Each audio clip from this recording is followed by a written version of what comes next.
Hello and welcome back to the What's Left podcast with me, Jamie White. And me, Rob Smith.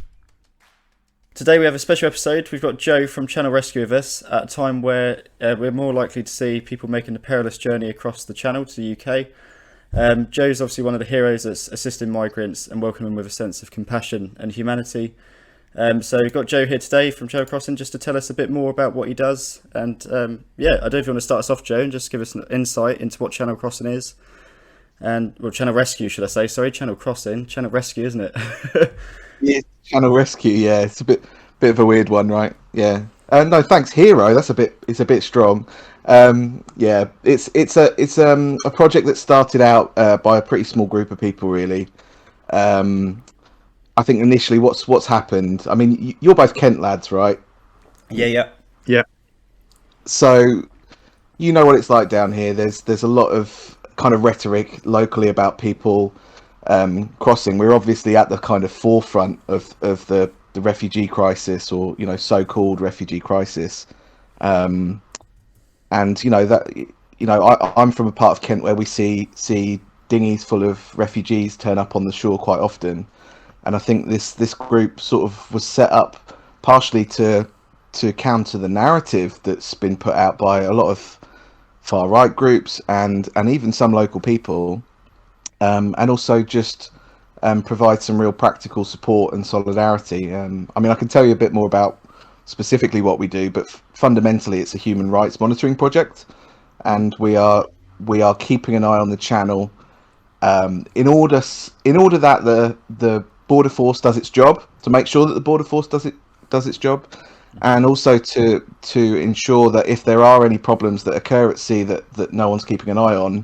then we can offer a hand of support. And eventually the project is coming to a point where we're going to have a boat and a search and rescue team that will be able to offer assistance if it's needed. And that's the long and short of it, really. It was a crowdfunded project. We originally crowdfunded it and got a huge amount of support in about 48 hours, and it's grown from there. So are you like one of the OG Channel Rescues? Were you there from the beginning? No, I'm not part of the founding group. So there's the sort of a small core of people that set it up.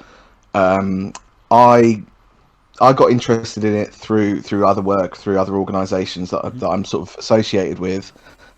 Just because I heard about it, and because I thought, well, I'm literally local to this area.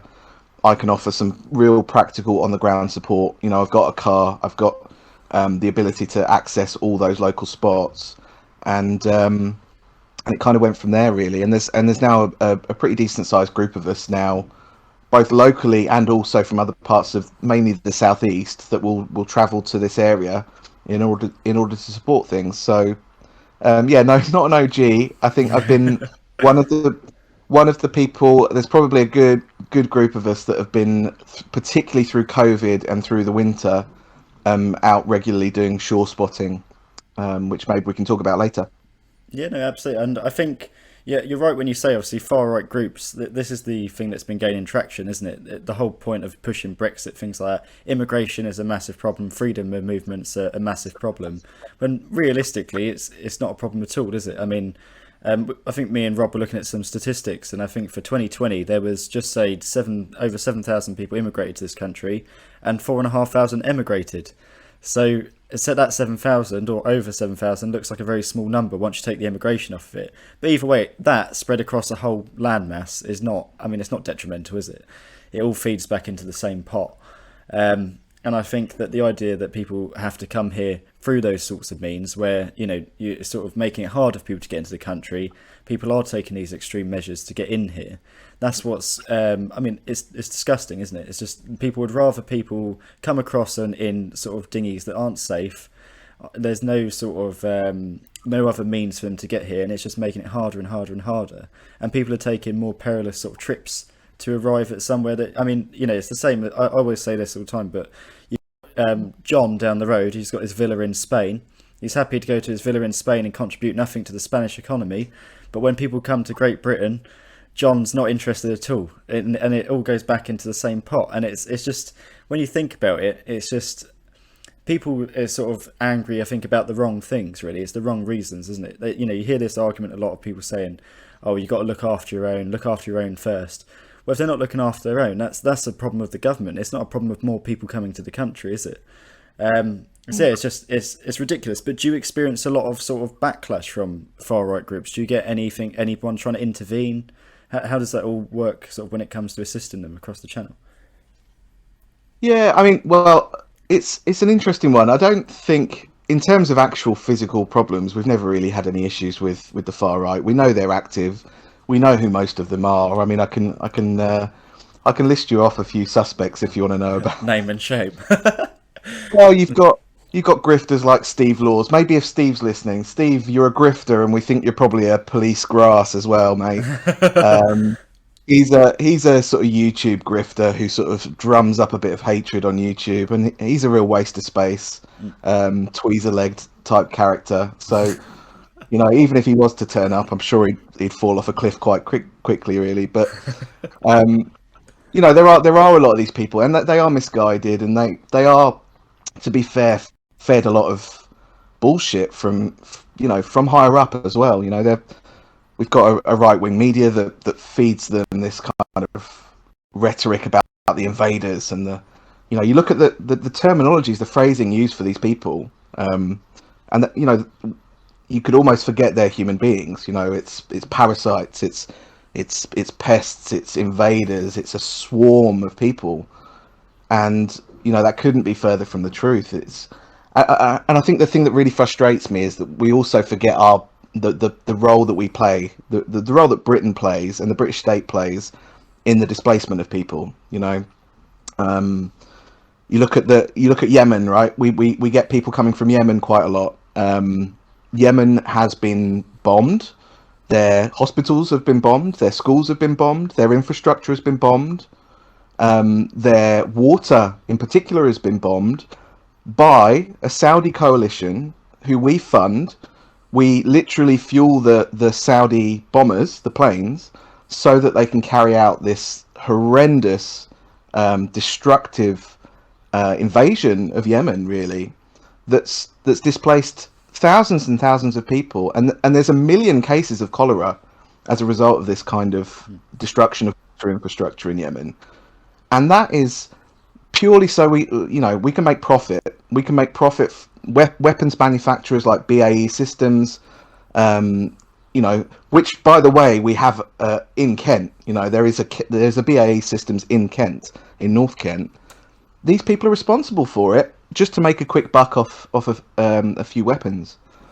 So, you know, we need to reject that rhetoric. But in terms of the far right, you know, bringing it back to that, we don't really have too many problems with them. We get plenty of issues online, but everyone's a troll these days. You know, who cares?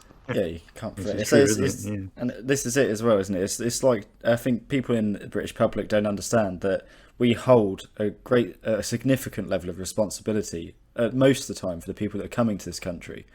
But it's bizarre because, you know, a good comparison is the fact that when you look at World War II, sort of, I can't remember the name of the operation exactly, but when they displaced children throughout the countryside and other countries so they could escape the war in the UK, things like that. And you think that, is it Pied Piper, wasn't it? The operation, they called it something similar to that. But that was okay to send people from our country to other countries, but it just seems to be when it comes back on us. And this is the rhetoric. There's just, well, it's just a tumour, isn't it? It's a tumour in the nation where people think that people have less of a right to be somewhere where they stand than it is, you know, if they go over there. And this is the thing, isn't it? It's about taking that level of responsibility. It's about engaging with what's going on, where we've got our claws into, and where we're causing destruction and death and famine and leaving places in ruin. And although we're not directly doing it, we are a direct supporter by our actions, aren't we, of these like wars and these conflicts. We fuel them, and people should have a right to come here and get refuge, and they should have a right to escape that sort of war, the same way as children did in the World War II here, when when Britain was at war. It's exactly the same thing. But Rob, I've not even given you a chance to say anything. Do you want to jump in? Because I'll just talk and talk. Yes. I was going to mention actually, Joe. Obviously, there was the picture last summer of I think it was last summer, Nigel Farage sitting on the White Cliffs with his shorts on and looking out to sea there, and that sort of thing just encourages that sort of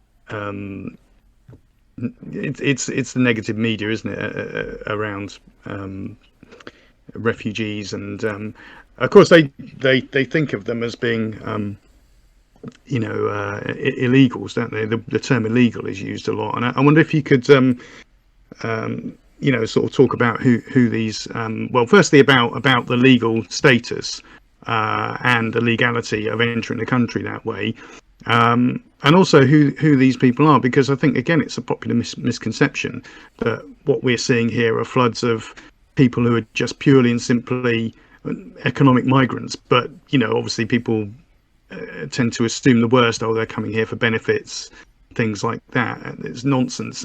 You actually see comments. I don't know how often you look at Facebook, but I mean, it's a sewer in certain areas, and particularly, things like Kent Live, just awful.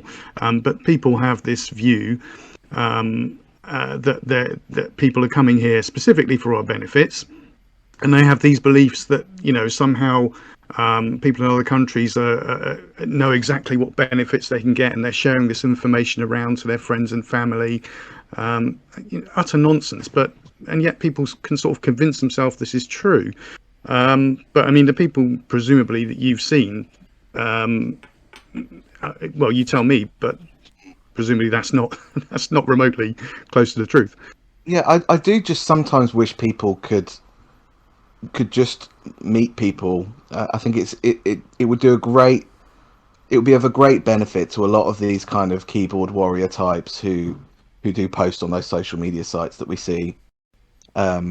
Just to meet someone from Kurdistan, Kurdistan's this strange kind of autonomous region, really, that bridges northern Syria over to Iraq, and of course we've been involved in conflicts in those regions for years. We've been involved in the Syrian proxy wars that have been going on for many years now.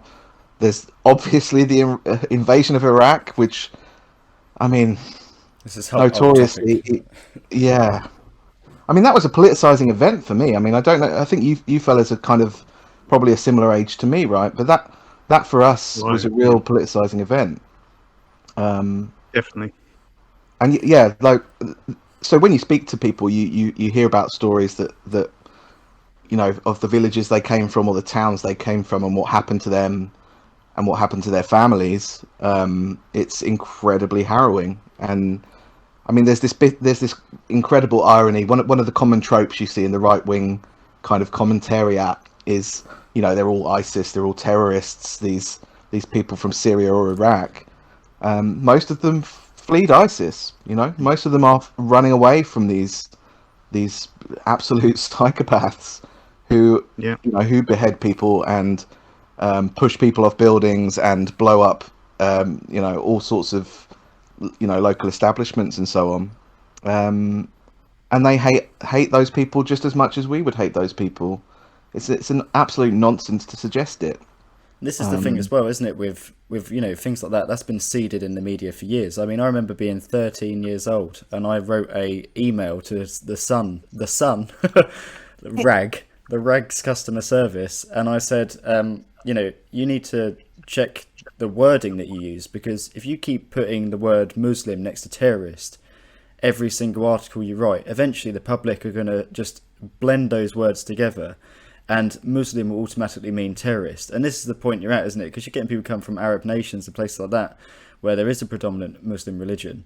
You're getting people come over and people are presuming, oh, well, because they're Muslim, they're going to come in and blow themselves up, or, they're going to take our women or whatever. Do you know what I mean?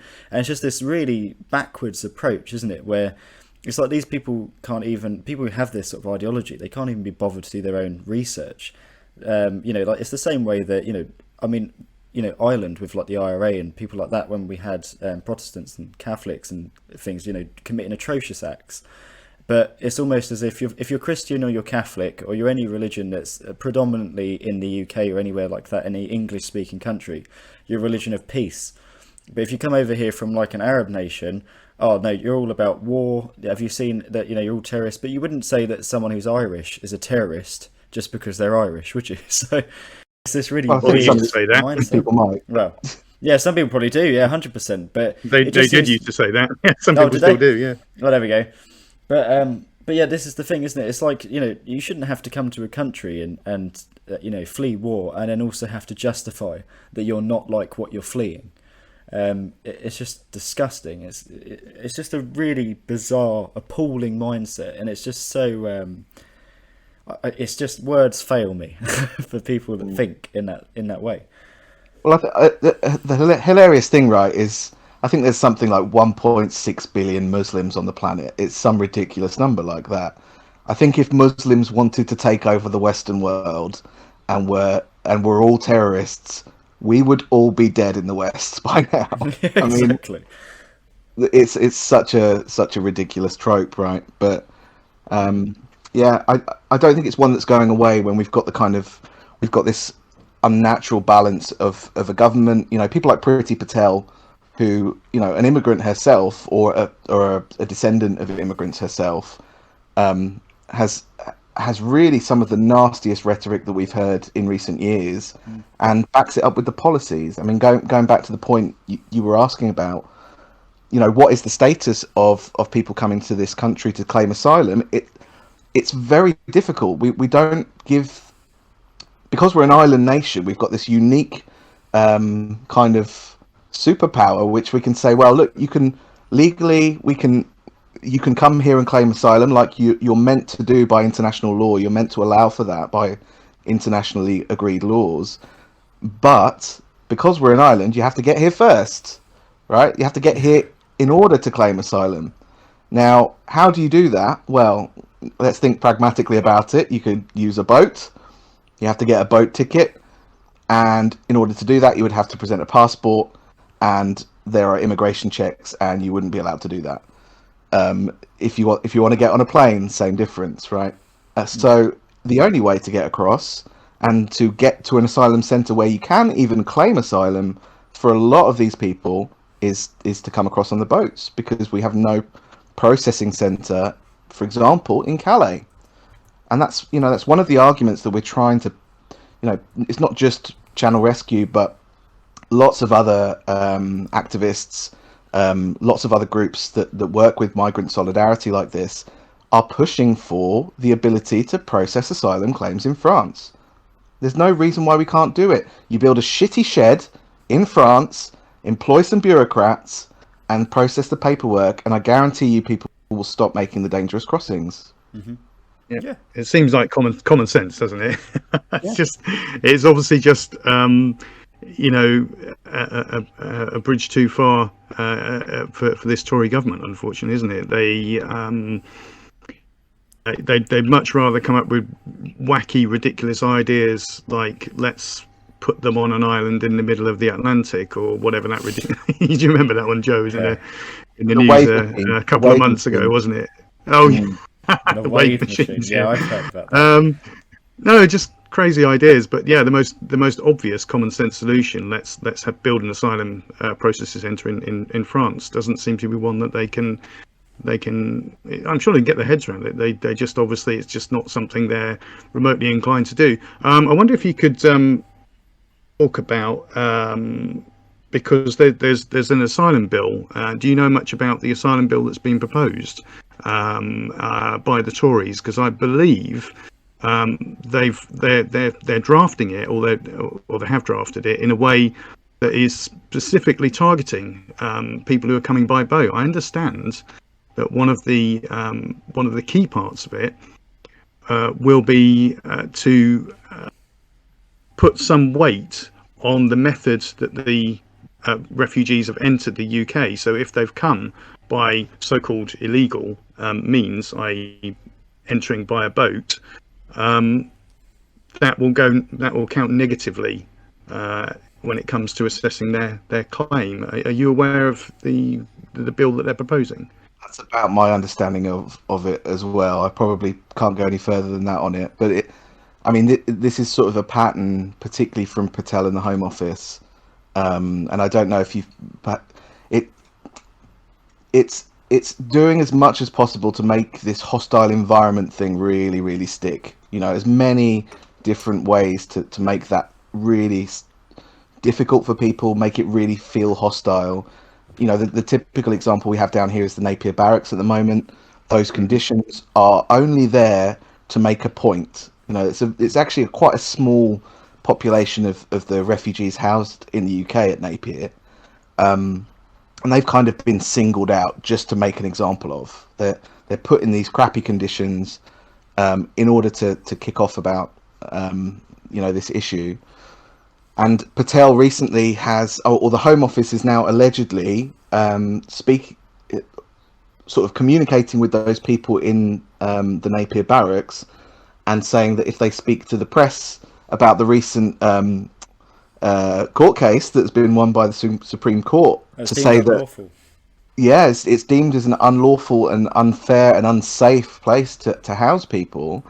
If they dare speak out about that to the press, then it will affect their asylum claim, which I'm sure we'll find is also illegal, this kind of threat. But the British state fundamentally does not care about law until it matters to them. They don't care about international law. You know, the Iraq was an illegal war, but who's been prosecuted for it? No one. You know, we support the Saudi bombing of Yemen that we mentioned earlier on. That's an illegal occupying force. Not, you know, we don't abide by it. So, you know, my my skepticism leads me to think that it doesn't really matter even what they put down in these new immigration laws. If they want to break them, they will break them or just change them. You know, it's a common trend as well, isn't it? Because it seems to be the Tory government in its current form is about overriding everything, isn't it? So they've got the power to do as they please. Anyone who speaks, it's like typical government anyway, anyone who speaks up goes. But, you know, you had Public Health England warning them that the dorms wouldn't be suitable for human inhabitation in the first place. But then you've got people in comments, I've seen people in comments who sit and say, you know, well, if it was good enough for our boys, and it's like, yeah, but the boys aren't there anymore. This is just, you've got and loads it's not of people. good enough for the boys. No. And who said that veterans should be housed in shitty places? Like, there's thousands of homeless veterans who need rehoming. The answer to that is not stick them in a fucking barracks. It's build them a house. It's not that complicated, and 100%. The money's there to do it. That's not something that, you know, that this whole idea that there's no money around it, there's no money that exists to build council houses, for example, is a bullshit fallacy. And we've had this 10 years of austerity that kind of it ingrained it in people's heads that there was no money. Where's the magic money tree? Where's all this money coming from? And COVID has proven that if the state wants to invest, it will invest. You know, even Boris Johnson has, you know, magicked up houses for people in the COVID pandemic. Homeless people suddenly weren't homeless for a short period of time. So where did that come from? I mean, you know, it's a ridiculous fallacy. It's a nonsense. Yeah, just to come back to you on the on what you were saying about the use of Napier. So you believe now that was right from the start. The purpose of that was to sort of to on one hand to sort of humiliate the people who were being housed there, to act as a deterrent to others. I mean, was that the thinking, do you think? And were they hoping that something like the fire kicked off? Were they hoping things would kick off and it would actually, work as a means to sort of prove them right, if you like? Do you think that actually really was the intention of it? Yeah, I think it's called the hostile environment for a reason, right? It is a state's policy to make immigration a difficult and unpleasant thing to do, and that's, you know, it's part of a much broader strategy that goes from deportations. The number of deportations and raids that happen in Kent is quite high, for example. The way the immigration system is built, the pennies that they throw at them to survive when they do manage to get an asylum claim. You know, the vans that Theresa May was driving around. I mean, I know she didn't drive myself. Too busy in the wheat field. I'm sure she would have driven them if she'd had the chance. But yeah. this is all a culmination of all that stuff. So 100% Napier is just an example to those who might think that it's a good idea. Mm-hmm. And I mean, and that's the thing with Napier as well. I mean, it sort of fueled people. I mean, I go back to comments because it's just the thing that you seem to find really about social media is I think the voice of people who are supportive is much quieter than those who aren't supportive. So as just a very brief example, so we talk about obviously like coming here and getting asylum, and the money that they actually receive is very little, isn't it? It's very little to survive on, to be honest. And also we're not welcoming. We get to this point where people say things like they come here, they don't learn the language. It's like, well, for a start, John, you don't learn Spanish when you go to Spain, and on top of that, the big thing is as well is that we don't give them really the opportunity. We sort of segregate them, leave them in their own communities, don't help them integrate, and leave them as outsiders. And then when they don't integrate, people go, oh my God, well, why aren't they integrating? But I mean, as a really good example of these ridiculous comments, I just wanted to read this one out to you. This is by a guy called Simon on Kent Live. So Kent Live seems to start really popping when if they talk about the fun fair at Kent, no one's interested. They talk about immigration, everyone's got a point to make. So this one was about basically the UK doing more to assist migrants getting across and help them out. And Simon said, I won't say his last name, I was about to say it, but I won't. And he put, no. We've been letting them in for too long after they've crossed through perfectly safe countries to claim asylum. They are benefit scroungers, pure and simple. I'd rather see old Kerry Ann with 5 kids on a council estate who's never worked in her life receive the benefits. At least she speaks English. And it's just so stupid and ridiculous. It's like, well, actually, these people are coming here and they're claiming asylum. They're coming from war-torn places. I mean, the real benefit issue, or the real money issue maybe, is that it's almost too easy for people in this country to claim that sort of help. I say too easy. It's a touchy subject, really. But I think when you look at the mass amount of the money that goes out in terms of that social care and things like that, it is mainly spent on people in this country. It's a very small sliver of funds being given to people seeking asylum who've come from places where everything they've ever owned has been destroyed, or their children have died in bombings and things like that. And it's just disgusting to think that I think the problem in this country mainly is just entitlement. It's that entitlement that well, I can do this, but you can't. And if you're from it's this sort of, I think the point you get to is where people have been so desensitized. Like, we'll watch the TV, for example, and I think the irony is that someone will say something like, an advert will come up for like help for children, like get them food or things like that, and there'll be a kid who's starving, and someone will say, oh, don't put this on when we're eating. And it's sort of, it's the irony, isn't it? It's this desensitization where people can sit and watch these things and not feel anything. So when you get these immigrants who say their story and they're like, well, this is what happened and things like that, not only is it not really pushed into mainstream news anyway, it seems to be the last thing they put on the news. But they tell a story and people go, well, like there's sort of no interest, no sort of emotion, no sympathising, no nothing. It's all just, well, why are they here? Well, it's like that, almost not wanting to even ask that question. Do you know what I mean? Find out more, like get in touch with sort of the human side of it, isn't it? The humanity is what's missing. Yeah. I mean, faced with that, how do we begin to change attitudes? Yeah, it's hard. I mean, it's a very, very difficult thing to do. Like, I think telling those people's stories is important, but the medium through which you do it is a difficult one, because, like you say, people can just switch off to it, and it's not something that's promoted. But I do wish people could meet people from Eritrea and Kurdistan and Iran, and first of all, a lot of them do speak English. So there's quite a significant number of them that speak pretty good English. Joe, would I be right in saying that that's possibly one of the main reasons why they would want to come to the UK? Absolutely, yes. They're English speakers. Exactly. If you speak English, you're going to want to go to ideally an English-speaking country. You might also have family here as well, so that's another reason why a lot of people will come. They might have family from generations back, even. But I just wish people could meet these folks, because when I talk to refugees that have come here, I've met them in France, I've met them in the UK, I've met people that have been dispersed around the country, and they're the same as us. I know this sounds obvious, right? But there's doctors, and there are academics, and there are builders, and I met a farmer the other day, and they love football. Incredible. What a shock. Who would think it?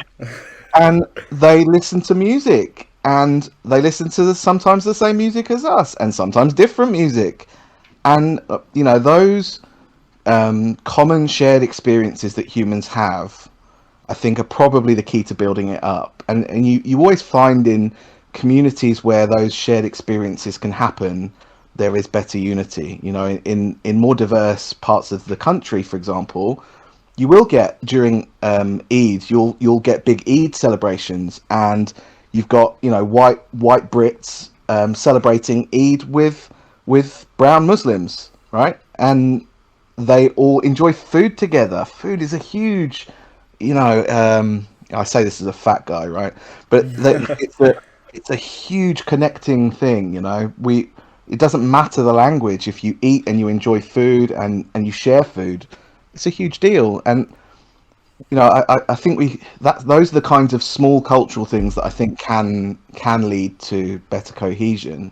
But it's persuading the right kinds of people to get involved in that. People like us would be happy to do that, but it's persuading John to come along and say, look, these are other humans. Come and chat to them. Someone called John is actually deeply offended by everything we've said. We're making an assumption as to his character. But yeah, I mean, a good example, that's the thing though, isn't it? I think in the UK you find that the level of community in the UK is not really there, is it? And it's got to that point where a lot of people just say, especially my family from quite like council sort of estate backgrounds and things like that, and their rhetoric used to always be, the rich are evil, which has got partial truth, let's be honest. But one of the things they used to say as well is look out for yourself. Look out for yourself. Don't worry about what he's doing down the road. Don't worry about what's going on there. You look after yourself, mate. Don't worry about what's going on there. And that's the issue, isn't it? It's that level of community that's gone. So, for example, where I live now, there was at one point a refugee Syrian family living next door. And the parents, obviously, being the fact that they hadn't lived in the UK for long and that they couldn't speak English, but their children could speak Syrian and English as if it was like they were born speaking it. It was incredible. And they used to bring us food, and they came to the house once, and I sort of rent a room, and there's a landlady there, and she said to them, "Oh, actually, Jamie can't eat this because he's vegan." The next time they came back with food, they made it vegan, and it's like they didn't question it. There was just that level of community where they'd go around, they give people sweets, all sorts of things, but everyone in the street they wouldn't even have dreamt of that. So like we made them food once because I didn't really know how to cook them because I thought do I just come around for a bowl of spaghetti? I don't know. So we made them food, but it's one of those things. It was nice, and it was nice to open the door and get that level of community and that level of help. You find it's a very rare thing in this country now, I think, to get that level of help. I think you get a certain, well, you definitely get a level of gossip, but not so much people saying, oh well, you can't afford your electricity bill. Well, we're all pitching a tenner. They're like, oh look, John's got no electric. John's now got no electric. He's got nothing, John. Nothing going through. But this is John. The thing, isn't it? Yeah, poor John. The target of all our hatred now. Yeah, all our anger. Well, I'll tell you, the start of that was Thatcher. I mean, it all goes back to Thatcher, doesn't it? This mad individualism. There's no such thing as society. I don't know if you're aware. Have you ever listened to Frank Turner before? Mm-hmm. Frank Turner. Yeah, I've not. Rob would be all over that. There's a song that he wrote called "Thatcher Fuck the Kids." Whilst we were chatting about it, I've just brought it up because the lyrics are really good. It says, I'll just read this one bit. It says, "And all the rich folks act surprised when all sense of community dies, but you just closed your eyes to the other side of all the things that she did. Thatcher fucked the kids." And it's I think that really sits true today. Those ripples, I think are still here, and I think that's reflected in people's attitude to migration. Yeah, I agree with that. Definitely, that's when they, I mean, it was part of her project, wasn't it, to sort of break the bonds of community the things that led people to, or had been there to keep people together, to keep social cohesion, in the name of, I suppose, building wealth and giving people aspiration. I think the problem with aspiration is that people just think the word means the same as ambition now, but you can have aspirations for your community. You can have aspirations for, the town where you live, or the people who you work with, or the people who are your neighbours and friends, and you can have shared aspirations. And I think that's the really sad thing, is that is that now if you don't subscribe to this idea of becoming your own personal brand and aiming for the top, and what have you, you're told that you haven't got aspirations. No, it's not that. We've just got different kinds of aspirations. That's it, isn't it? It's this shared image for just wealth and well-being, but that seems to be the rhetoric seems to be that comes at the price of sacrificing everything and everyone else, doesn't it? I think the argument you hear quite a lot is like even things like when you talk about like global warming or climate change, people say, oh well, or just even saying down to the basics of littering, and it's like, you might make a comment like, oh, that will still be here like 400 years after you're dead, and they're like, well, I won't need to worry about it, I won't be here. And it's like, oh my God, like these people. But this is the thing, isn't it? It's about that community spirit coming back. And obviously I think it's probably quite deep in its grave at the moment, to be honest. But it's about getting people just to think a little bit more outside of the box of just their bubble, isn't it? That there's a lot more going on in the world than just what happens in like Magazine Road or whatever. Do you know what I mean? There's stuff outside of that community. There's stuff outside of going to work happening. There's, when people see it, it's like the same with the wars, isn't it? When people say, oh well, it's not happening over here, and it's like, well, of course it's not happening over here, because we're just sort of we're involved with it remotely. So it's just and this is the thing. I think people need to change their mindset. They need to be more open to people coming on, and I think it's trying to find that right medium, isn't it? That right media to show people in a way that's coherent, where they can actually look at someone and say, do you know what, I may not understand your language, or if they don't speak English, that is, I may not understand your language, but I can understand the experience. Do you know what I mean? Like I can sympathise, I can empathise with you that must have been horrific. It's and I think everyone's got their own level, but I think the thing is, I think there seems to be this almost sort of fascination in this country of kind of putting people on a pedestal who hit hard times, and they've sort of brought themselves back up. So a good example, like Tom Hardy, how he used to be doing drugs, he used to be an alcoholic, now look at him, he's a famous actor and stuff like that. But no one praises the fact that these people come here from nothing. They come here from rubble and dust and destruction and death, and they rebuild their lives, and they say things like, oh well, they come here and pick fruit. So, well, that's what you eat. That's your lifeline. That's food. Do you know what I mean? Or are they clean? Well, these are the people that keep things safe and sanitary for you. Do you know what I mean? And I'm not saying they all end up going into jobs like that. All immigrants don't go into jobs like that. But it goes back to this thing as well, where the landlady that I have, her dad was Italian and her mum was German. And when they moved to this country initially, when they first immigrated, they because it was obviously not massively long after the war, her mum would be spat at for being German still. But her dad, when he had claimed asylum, he had a letter that she found from the Home Office, and it literally labelled him as an alien. So it was alien, you are from an alien country, you are blah, blah, blah, alien. And it's this word, isn't it? It's this disassociation that you're not a human being to us. You're a human being when you become British. But at the moment, you're just an alien. You're extraterrestrial. We don't know who you are. We don't know what your beliefs are.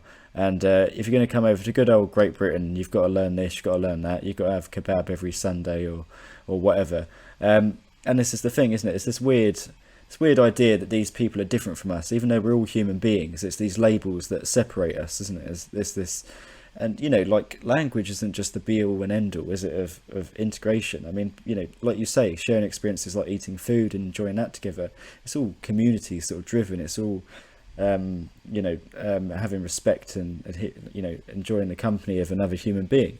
But it's because people add those labels onto it. Oh, well, this is an Iraqi asylum, or, this person's come from Iran. And it shouldn't matter. It's human beings trying to build a better life, So... Yeah. It's just fascinating. But Rob, is there any other questions you were checking? Because I know you had quite a good list. I'm seizing the moment really to Rambling vent away. all my frustration out, Rob. I mean, coming back to Channel Rescue, Joe. I mean, have you managed to sort of follow up any of the people you've assisted? I mean, to what extent have you been able to sort of assist people? In any case, if you would you mind giving us a bit more detail on some of the things that you've seen and done when you've been out there, on the coast, and maybe, as I say, have you been able to sort of then follow up on anyone you've helped? Yes, it's a really good question, right? So so Channel Rescue kind of formed almost inspired by a lot of the work that had been going on in the Mediterranean. So actually, the European Union has been really instrumentally involved in the oppression of people along the European border, and has kind of worked with people like the so-called Libyan Coast Guard, who tend to do these things called pullbacks, where they see people crossing to southern Europe into the Mediterranean from Libya, escaping Libyan persecution, and they will pull them back. So they will pull them back from a foreign countries such as Italy, from their waters back into Libyan waters, which is utterly illegal under international law. So a lot of the groups that we work with and a lot of the people who are involved now with Channel Rescue were also involved in some of the rescue efforts that happened there, because the Libyan Coast Guard often it neglected people, allowed people to drown. There have been many thousands of people drowning in the Mediterranean as a result of their negligence, and particularly, the people who should be there to help them, the so-called coast guards, and that includes European and the Libyan coast guards, right?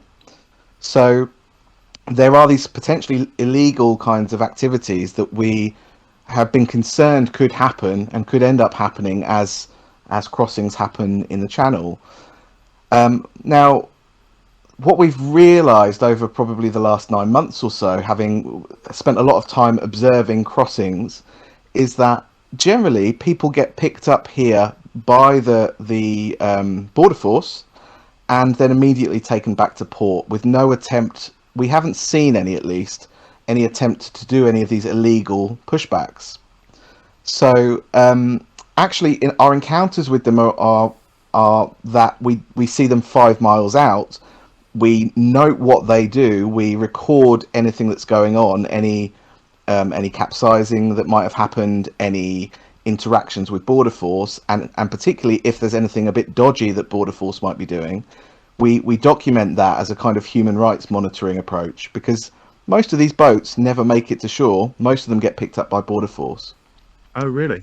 Yeah, so we don't really at this point we haven't really started carrying out many interactions. That being said, during the summertime conditions tend to improve, and we're coming to a point now where we've done our first test run on the boats. So we had a 10-person rib that we took out.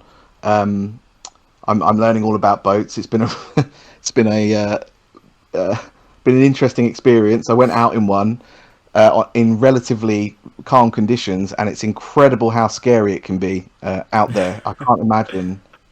I It's a bit can't choppy. imagine what it must be like on a really poor day if you've got a really crap boat and you've come all the Yeah, way across. It's terrifying.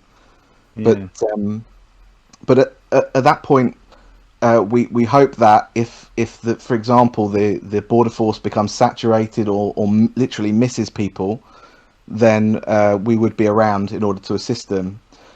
It's difficult because you also have to bear in mind that you can, for example, be arrested for people trafficking if you were assisting in people crossing too much.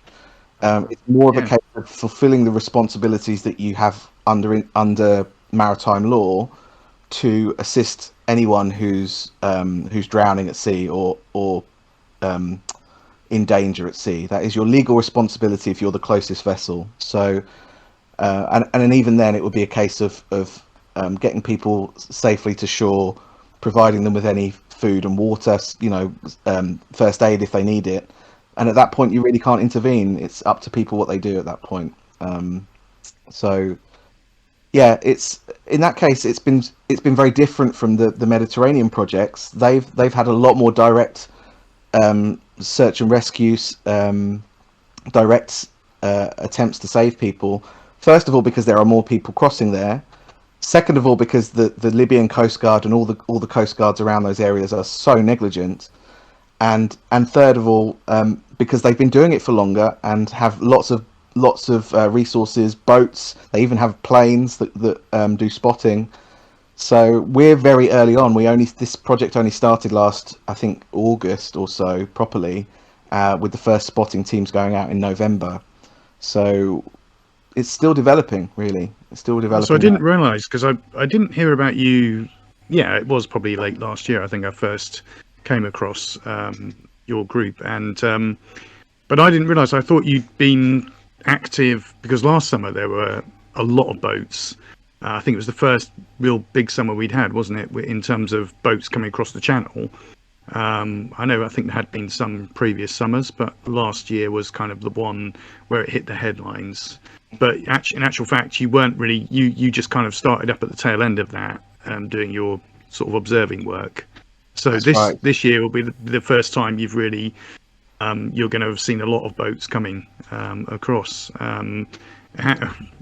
Do you feel like you've got the resource then to sort of be able to effectively monitor? I mean, another question on that. I mean, what area are you covering across the Kent coast? Is it really just Dover and Folkestone and Hythe, or are you expecting to see vessels, arriving at other areas?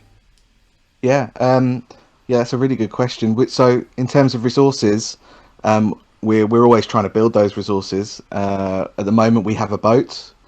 The boat is going to be. So we've done test runs on boats that didn't belong to us, but we now have our own boat, which was part of the crowdfunding project. And boats are very expensive to run as well, so it will cost a lot in things like fuel, and the places we dock it and transport and so on.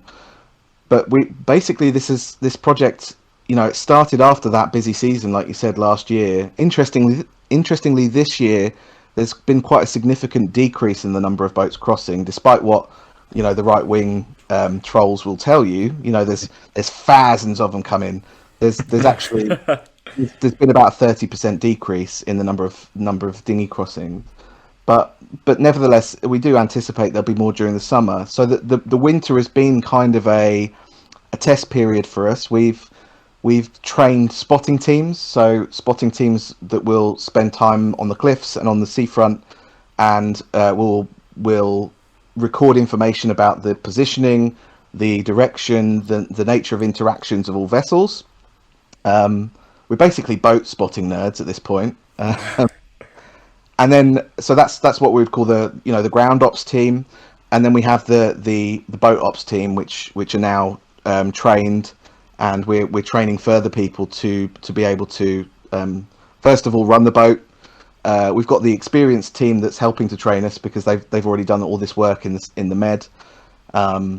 So if anyone's out there listening and has boat experience and wants to get involved in that kind of thing and doesn't hate refugees and thinks they're human beings, they should get in touch with us, because we're training those boat teams to be out this summer, hopefully in the next month or two. So at that point, we expect to be quite well prepared because we've done lots of dummy runs. We've tried to work out communication channels between the boat teams and so that they can talk to one another.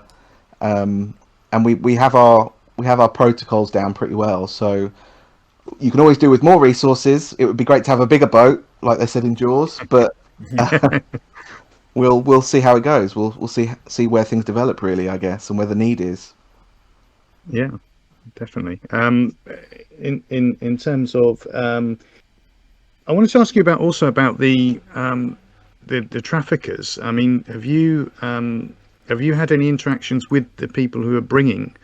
And what's your position? I mean, effectively you're there. What you're doing is you're looking out for the refugees, the asylum seekers.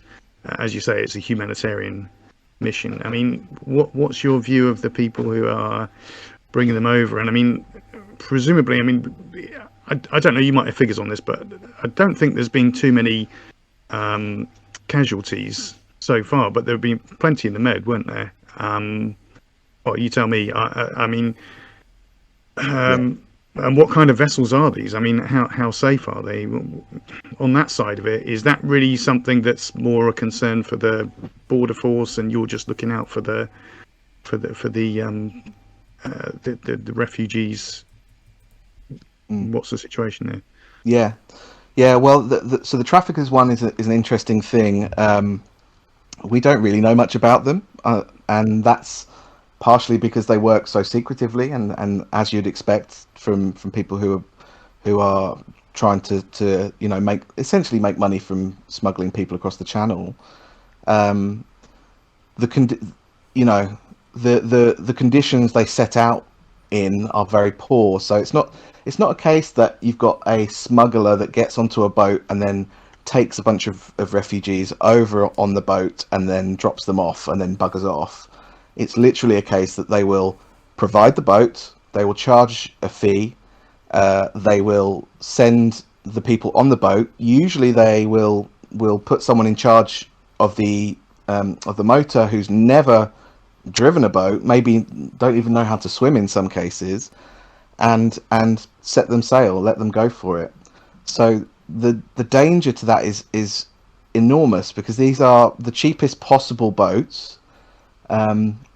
If you're going to maximize your profit, you're going to want to minimize the outlay, so that they're not good quality boats, and the people who are driving them are not experienced in doing so. So it's a very, very dangerous situation.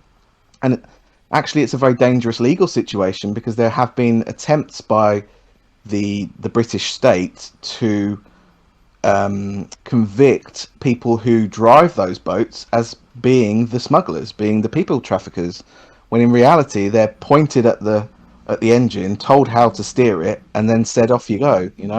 Really? Yeah. So no, I didn't realise that at all. I assumed that this was a guy who owned the boat who was doing it, but in actual fact they're just also employing someone just to get in the boat and do the actual dirty work, and they're sitting there rubbing their hands. Well, they're not even employing someone. It's literally, it will be at one of the refugees who's trying Oh, to really? go.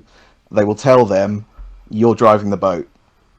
And that's... How do they expect to get the boat back? Are they basically writing the boat off each time then? Is that what's I suppose happening? the money they get must outweigh, mustn't it? The 100% outweigh that. Yeah, they pack them with as many people as they think is possible. And sometimes it's more than is possible, and that's why people do occasionally get into trouble. And yeah, that boat is basically disposed of. There's a big warehouse full of them. I think it's in Dover, actually. So yeah, they're disposable items, and those people, if they're lucky enough, they'll get picked up by border force. Occasionally they'll slip through that net and they'll make it all the way to the shore, but most of the time get picked up by border force. And occasionally people like the RNLI will also pick them up.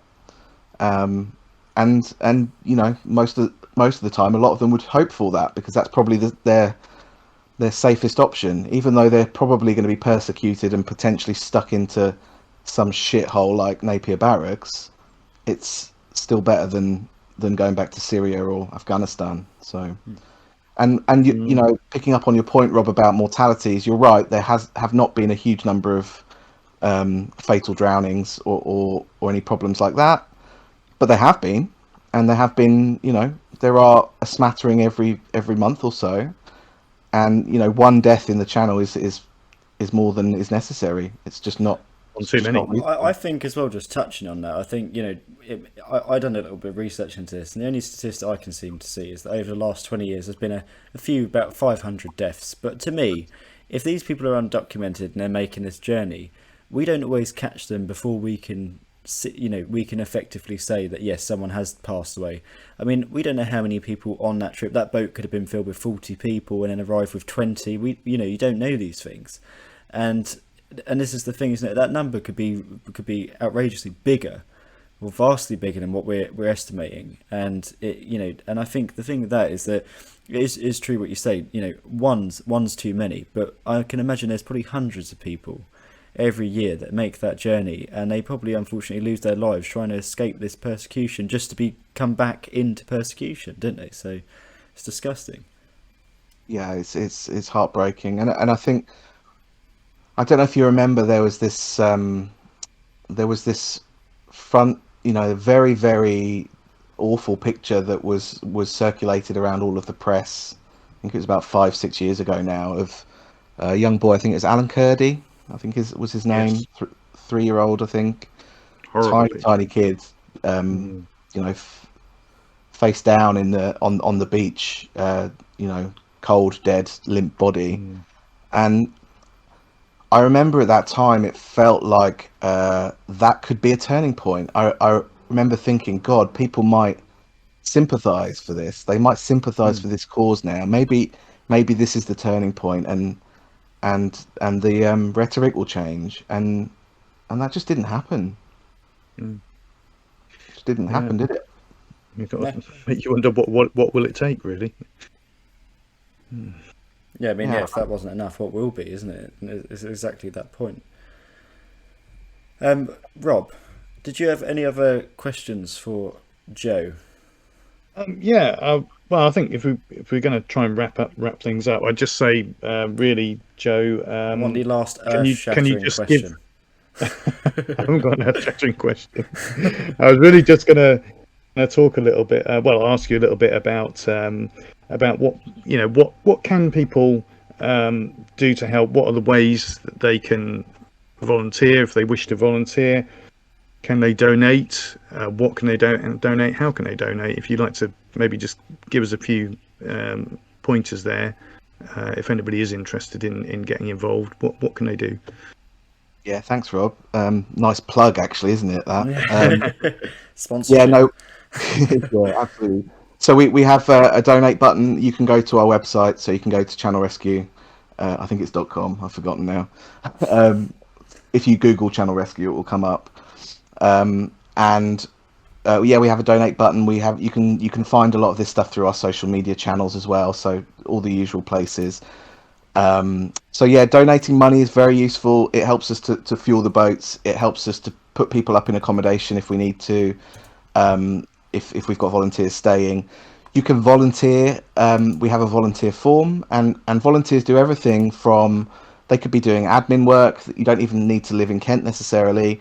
You could volunteer to do shore spotting, particularly if you're a seasick type of person. And as I said, if you've got boating experience or anything like that, we really value any boating experience. So you can sign up to the volunteer form, and we also have a list of items that we've requested, kind of a wish list, which includes a whole bunch of things. And again, you can find that on our social media and website and so on.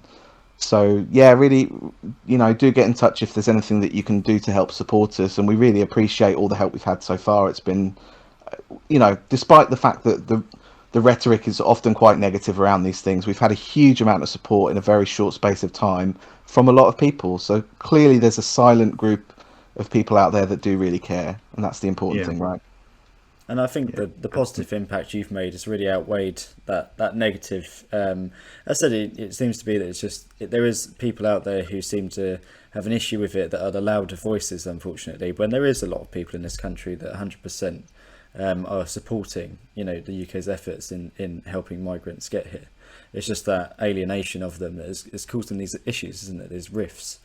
But just to plug it, I just had a quick check, and it's channelrescue.wordpress.com. That's the one. That sounds right. all my colleagues are going to be really annoyed at me for not actually having that on the tip of my tongue, but there you go. Yeah, I'll be taking over from now, Joe. But what I'll do is I'll include all this sort of information to get in touch and help out Channel Rescue's efforts. If you're going onto YouTube in particular, I'll include links there. I will include them in the Spotify descriptions as well, so people can see them there. Obviously, you can't click through, but just to give people a pointer if they want to go help. But obviously, Joe's efforts and among all the other people that are helping out are incredible. Really, it's a group of people getting together and doing something that filling in that gap where there's maybe that lack of humanity. So yeah, like, you know, big thanks to Joe really for coming on, and just thank you for everyone at Channel Rescue that does everything they do, really. They're selfless acts of goodwill and that humanitarian aid, really. Yeah, thanks guys. I mean, they're a brilliant bunch of people, so that, you know, I'm just claiming a bit of credit for a lot of other people's hard work really here. So Yeah. thanks to you guys as well. I'm really excited about your podcast. I think it's really nice to have it's really important to have left alternative media. I think that's something we really need at the moment. And I was really really pumped when I found out there was people in Kent doing it. So I'm wishing you the best of luck, guys. I think you're doing a great thing. Right, thank you very much. Yeah, it's the last place you'd expect a left-wing podcast to be, in the Garden of England, wouldn't it? The money tree of England. Yeah, there's no poverty here, darling. But yeah, here we go. But yeah, thank you very much, Joe, for coming on, and thank you for your lovely words. And